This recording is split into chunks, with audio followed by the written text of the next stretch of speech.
ভাই সত্যি বলতে দুঃখের কথা আর বলতেই মন চাচ্ছে না। বৈষম্য বিরোধী আন্দোলন করলাম আমরা, ফেসিবাদ বিরোধী আন্দোলন করলাম আমরা হুজুররা, সব আন্দোলনই আমরা হুজুররা সবার, কিন্তু সেখানে আজকের আমাদের বাদ দিয়ে তারা সম্মেলন করে, নাগরিক কোয়ালিশন করে, মানে আমাদের কোনো মূল্যই নাই।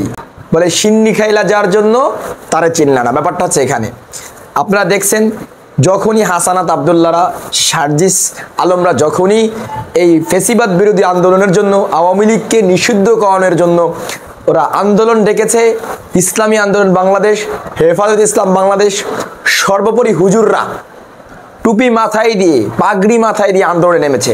আপনারা দেখেছেন যেদিন থেকে ফেসিবাদ বিরোধী আন্দোলন শুরু হয়েছে সেদিন থেকে প্রত্যেকটা রিপোর্টে আপনারা চোখ দেন, প্রত্যেকটা রিপোর্টে দেখবেন সেখানে রিপোর্টের অধিকাংশ মানুষই, সম্মেলনের অধিকাংশ মানুষই হুজুর, অধিকাংশই হুজুর। ইসলামী আন্দোলন বাংলাদেশের মনে হয় যত ফেসিবাদ বিরোধী আন্দোলনে যতজন কর্মী ছিল, সমর্থক ছিল, আন্দোলনকামী লোক ছিল, সর্বোপরি 90% সেখানে ছিল ইসলামী আন্দোলন বাংলাদেশের লোক, সর্বোপরি সবাই ছিল হুজুর। সেখানে আজকের নাগরিক কোয়ালিশন করা হচ্ছে, রাষ্ট্রের গণতান্ত্রিক কাঠামো সংস্কারের জন্য সম্মেলন করা হচ্ছে। সেই সম্মেলন আজকের হুজুরদেরকে বাদ দিয়ে, হুজুরদেরকে মাইনাস করে আজকে সম্মেলন করা হচ্ছে। তার মানে বৈষম্য বিরোধী আন্দোলন করলো হুজুররা, সেই বৈষম্য বিরোধী আন্দোলনে হুজুরদের সাথেই বৈষম্য করা হচ্ছে। তাহলে হুজুররা যাবে কোথায়? ফেসিবাদ বিরোধী আন্দোলন করলো হুজুররা, তো সেই হুজুররাই আবার আক্রোশের শিকার। আজকে আপনারা যারা মিডিয়ার মধ্যে সবর থাকেন, যারা আপনারা আজকে মিডিয়ায় দেখেছেন নাগরিক সমাজের সংবিধান সংশোধনের জন্য যে আজকের সম্মেলন করা হয়েছে, সেই সম্মেলনে বামপন্থী সকল রাজনৈতিক লোকদের, লিডারদেরকে দাওয়াত দেওয়া হয়েছে, জামাত ইসলামের লিডারদেরকেও দাওয়াত দেওয়া হয়েছে, কিন্তু ইসলামী আন্দোলন বাংলাদেশের কোনো লিডারকে সেখানে দাওয়াত দেওয়া হয়নি। অথচ এই ফেসিবাদ বিরোধী আন্দোলনের সবচেয়ে বেশি অগ্রাধিকার, বেশি ভূমিকা পালন করেছে ইসলামী আন্দোলন বাংলাদেশ কেন্দ্রীয় নেতাকর্মীরা। বাদ দিলাম সাবজেক্ট, এটা আমাদেরকে আপনারা ছাড়াই, আমাদের ছাড়াই আপনারা নাগরিক কি বলে কল্যাণকর সম্মেলন করতেছেন, সমস্যা নাই, নাগরিক কোয়ালিশন করতেছেন, নাগরিক কোয়ালিশন সম্মেলন করতেছেন, নো প্রবলেম, কোনো সমস্যা নেই, আমাদেরকে বাদ দিলেন, ঠিক আছে। কিন্তু জনসম্মুখে আমাদের হুজুরদের অপমান করা হচ্ছে, এটা আবার কেমন? এই যে ভিডিওটা আজকের হাসানাত আবদুল্লাহর যে ভিডিওটা, আপনারা ভালো করে একটু লক্ষ্য করেন, একটু ভিডিওতে দেখেন, এরপর ভিডিওটা সম্পর্কে বিস্তারিত ব্যাপারটা বলতেছি।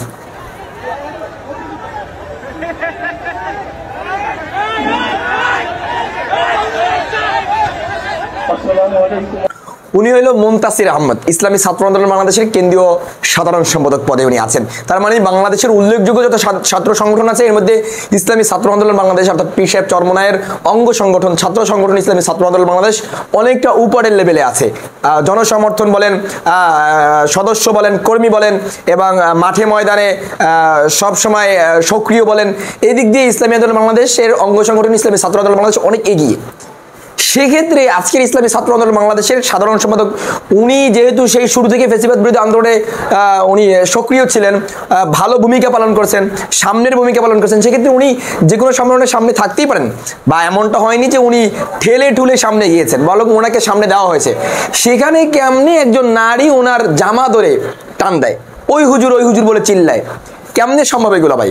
মানে আমরা এত কিছু করলাম, আমরা এই দেশে যে ইতিপূর্বে যে কি বলে ফেসিবাদ বিরোধী আন্দোলনের পূর্বে যে বৈষম্য বিরোধী আন্দোলন হলো, কোটা যে আন্দোলন হলো, সেখানেও কিন্তু হুজুররা সবচেয়ে বেশি ভূমিকা পালন করছে।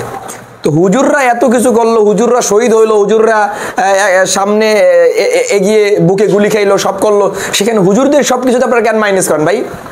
হুজুরদেরকে আপনাদের দলে রাখলে কি দলটা খুব খারাপ দেখা যায় না?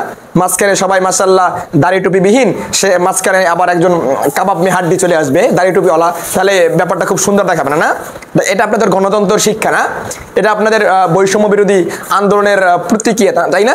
আচ্ছা, মাশাআল্লাহ, ভালো জিনিস, আমাদেরকে মাইনাস করে আপনারা চলেন, সমস্যা নেই। তবে আমরা একটা শিক্ষা নিয়ে নিলাম, সামনের যত কর্মসূচি আসবে সেই কর্মসূচিতে আমরা হুজুররা আপনাদের ডাকে সাড়া দেবো না। দেখবো আপনারা কোত্থেকে আপনাদের জনস্রোত পয়দা করেন, কোত্থেকে আপনারা আপনাদের কর্মী জোগাড় করেন সম্মেলনের জন্য, মিটিং মিছিলের জন্য। সিঙ্গার আপনি যদি আর পারবেন না ইনশাল্লাহ, যদি হুজুরদেরকে মাইনাস করেন সবসময়।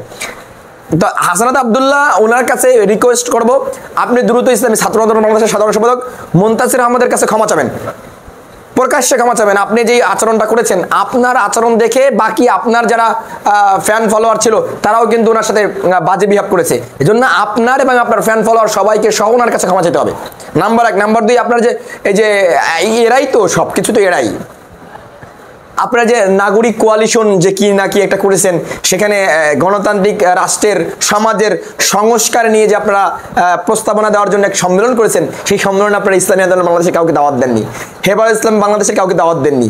এটার জন্য আপনাদের ক্ষমা প্রার্থনা করতে হবে এবং ওই ছবিকে আমরা আবার পুনরুদ্ধার চাই, আবার ওই সম্মেলনকে আবার পুনরায় করতে হবে। ইসলামী আন্দোলন বাংলাদেশ এবং হেফাজত ইসলাম বাংলাদেশের নেতাকর্মীদের দিয়ে ওই সম্মেলন আবার নতুন করে করতে হবে, না হয় এই সম্মেলন কোনো কার্যকর সম্মেলন হবে না। সোজা কথা। আসসালামু আলাইকুম রহমতুল্লাহ।